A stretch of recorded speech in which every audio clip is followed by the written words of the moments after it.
Hey guys, welcome to Saturday Question and Answer right here on Digital Outlook. And this Saturday, I got a couple of amazing questions that we're going to address. Now, the thing is this, the guys that are giving me out these questions, I've actually heard these questions a lot from a lot of folks out there. And so it is one that is really, both of these are absolutely worth answering and discussing. Now, the first question is coming from Kevin. Now, Kevin, he's out there and he's thinking about, hey, how are CBDCs going to really help us? Are they a danger? Are they going to hurt us? How should we be navigating this space? Because, of course, central bank digital currencies, all what it's about with the cross-border payments and all that. Now, the thing is this, with respect to this question, central bank digital currencies absolutely have the ability to be extremely negative to us, can't they? And why is that? Well, it's the whole loss of our anonymity. I mean, the thing is with cash and stuff like that, you have a measure of anonymity there, don't you? I mean, with central bank digital currencies, what you're talking about is the Fed literally knowing from the point it was created, who it was sent to, where it was spent, on and on and on. And that is a major deal. This is why I'm always out there saying, hey, listen, when it comes to crafting our central bank digital currencies, one of the biggest deals for us is to get our voice out there so that we're not worrying about, hey, listen, if we get this kind of thing coming down the line, then our anonymity can be protected. It is possible to program it in there. But like every government organization, let's be honest, if they can do it, they usually do it. I mean, look at what we've heard about all, the way they're dealing with our information now. So guys, yes, central bank digital currencies will change the way the world truly works. And are there benefits? Of course, there are amazing benefits to it. Are there dangers? Absolutely, there are dangers.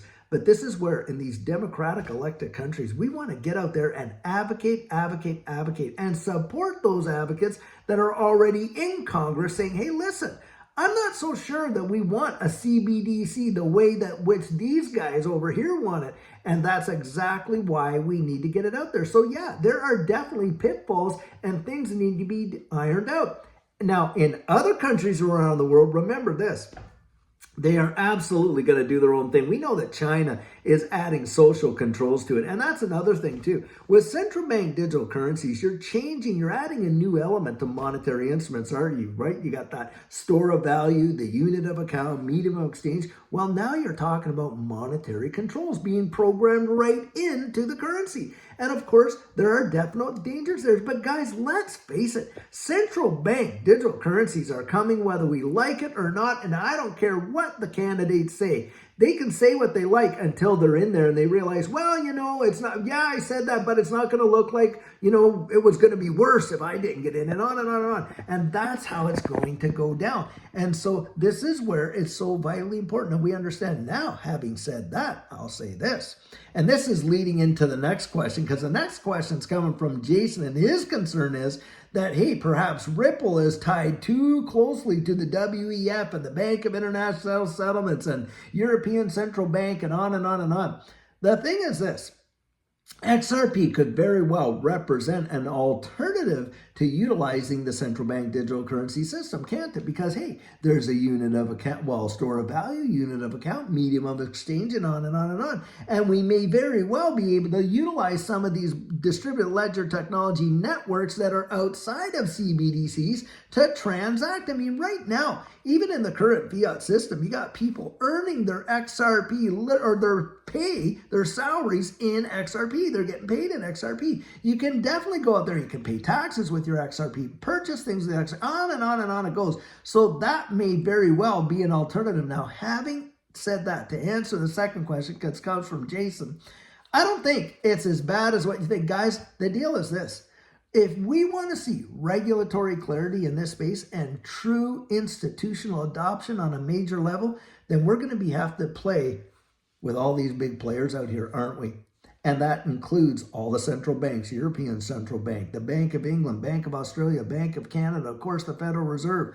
Bank of International Settlements. Don't think you can get around that. I mean, Ripple right now is working with the Bank of International Settlements to do what? Solve the interoperability issues between these various CBDCs, and we know already that XRP is the answer. The thing is this, guys, the world is definitely evolving. Now, whether we like it or we don't like it, those things are happening. Now, from my point of view, we occupy until he comes.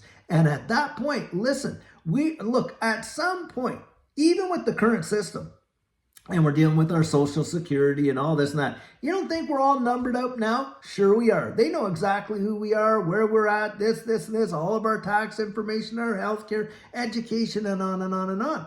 The deal is this, guys, is you can profit from these changes until the changes cross that boundary where you can no longer interact with it. Isn't that how it goes? Because I'll tell you what, I'm not going to sell my soul just for, whatever, when it comes to taking marks and things like that, if it ever gets down there. But we know the world is evolving. And this is what's evolving into. And if we want to play in the big leagues, hey, you're going to have to abide by the big league rules, aren't you? And that's where it comes down to, regardless whether my opinion is that it's going to be this, that, or other. You have to kind of take it as it stands.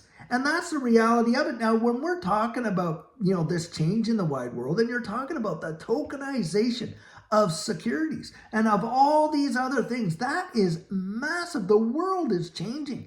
And does the XRP ledger represent a change towards that future? It absolutely does. And this is where we are in a position where we could see one of the greatest wealth transfers in the history of mankind. I genuinely believe that. But the thing is this, there are definitely going to be some minefields out there. We can't deny that. But it's knowing how to navigate. And one thing for sure, it's not living my life by fear. I'll tell you that. Judy and I have decided we are not making any decisions based on fear. And on top of that, we are going to literally use the infrastructure that's in place right now to put us in a position for future security. But that doesn't mean we're going to compromise our absolute our beliefs and those things that are rooted deep down in us. There may come a time in the future where we literally have to decide it's either here or there. And we all know what we're talking about, don't we? And that is a different story than literally interacting. You want an example of that? How many people have credit cards? Most everybody I know has a credit card. How many people are using their debit cards? You don't think you're under monetary control right now? You go and ask and see what your point of sale limit is on your debit card right now, where you have your own money in your own bank account, and you want to go out to that store and you want to purchase a couch, and that couch is $3,500, but your point of sale limit is $2,500, even though you have the money in there. And the bank says, oh, well, that's just for your security. Oh, really? Is it? Because, of course, you're not going to be picking up the phone, phoning the bank and saying, oh, hey, will you let me have access to an extra $1,000 of my own money so I can purchase this? No. Do you know how they facilitate that?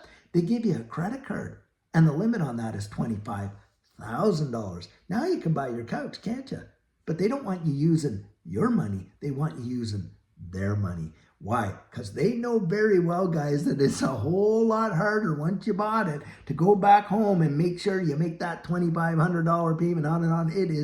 Basically the way in which they've rigged it up now is what you're absolutely seeing. So guys, for those that are saying, oh, well, I don't want to the thing is, you already are acquiescing to a financial system that these guys have already built, haven't you? It's just the evolution of that system. And that's how it's working. Now, like I say, hey, I can share my convictions with you. I can't give you the confidence that goes with it. That's where you got to be out there and really researching this for yourself. Now, these are two fabulous, fabulous questions. Now, is that the total definitive answer? No, of course it's not. You're not going to get that in a, 10 to 12, 15, 20-minute video, not even on your life.